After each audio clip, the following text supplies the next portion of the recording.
iPhone 17 വാങ്ങാൻ പോവുകയാണ്, അതും വെറും കോയിൻസ് കൊടുത്ത്. അപ്പോൾ ആദ്യം തന്നെ ഞാൻ പല കടകളിൽ പോയി നോക്കി, അവർ കോയിൻസ് വാങ്ങി. എനിക്ക് iPhone 17 തരുമോ എന്ന് അറിയാൻ അങ്ങനെ 2-3 കടകളിൽ നിന്ന് ഒഴിവാക്കിയതിനു ശേഷം ഒരു അങ്കിൾ സമ്മതിച്ചു. പിന്നീട് വേണ്ടെന്ന് പറയില്ലല്ലോ. എങ്കിലും എനിക്ക് ചെറിയൊരു സംശയം ഉണ്ടായിരുന്നു, അതുകൊണ്ട് ഞാൻ പുള്ളിയെ കൊണ്ട് ഒരു പേപ്പറിൽ ഒപ്പിവെച്ചു. ഇപ്പോൾ എന്റെ കയ്യിൽ തെളിവുണ്ട്. ഇനി ഇവിടെ വന്നിട്ട് നമ്മൾ ഈ കോയിൻസ് ഒക്കെ കൊടുക്കാൻ പോവുകയാണ്. അതിനുശേഷം ഞാൻ കോയിൻസ് ഒപ്പിക്കാൻ ഇറങ്ങി. പക്ഷെ എന്റെ കുട്ടിക്കാലത്തെ കുറിപ്പ് ചോദിച്ചിട്ടും വെറും 24 രൂപ മാത്രമാണ് കിട്ടിയത്. കൂട്ടുകാരോട് ചോദിച്ചിട്ടും ഒന്നും നടന്നില്ല. എന്റെ സ്വന്തം വീട്ടിൽ നിന്ന് പോലും 80 രൂപ തികഞ്ഞില്ല. ഞാൻ 80 രൂപ വെച്ചു. അങ്ങനെ ഞാൻ പുറത്തുള്ള പല കടകളിലേക്കും പോയി. അവിടെ നിന്നും കുറച്ച് കോയിൻസ് മാത്രമേ കിട്ടിയുള്ളൂ. പക്ഷെ ഒരു അങ്കിൾ പറഞ്ഞ് പെട്രോൾ പമ്പിൽ നിന്ന് ഒരുപാട് കോയിൻസ് കിട്ടുന്നു. അത് ശരിയായിരുന്നു. ഇവിടെ നിന്ന് 400 രൂപ കോയിൻസ് ആയി കിട്ടി. 500 രൂപ കിട്ടി സുഹൃത്തുക്കളെ.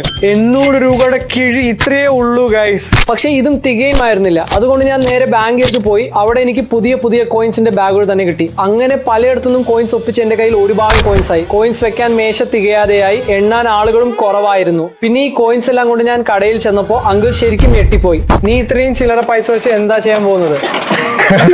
അങ്കിളിന് ഇത് എണ്ണാൻ 4 പേര് വിളിക്കേണ്ടി വന്നു. അവർക്ക് ഈ കോയിൻസ് എല്ലാം എണ്ണിത്തീർക്കാൻ ഉച്ച മുതൽ വൈകുന്നേരം വരെയായി. ശരിക്കും ഞാൻ 82,900 രൂപ കോയിൻസ് ആയിട്ടാണ് അങ്കിളിന് കൊടുത്തത്. പക്ഷെ പൈസ മുഴുവൻ എണ്ണിത്തീർത്തതിന് ശേഷം അങ്കിൾ ഒടുവിൽ എനിക്ക് iPhone 17 തന്നു. അങ്ങനെ ഞാൻ ഒടുവിൽ 82,999 രൂപയും കോയിൻസ് ആയിട്ട് iPhone വാങ്ങിയിരിക്കുകയാണ്.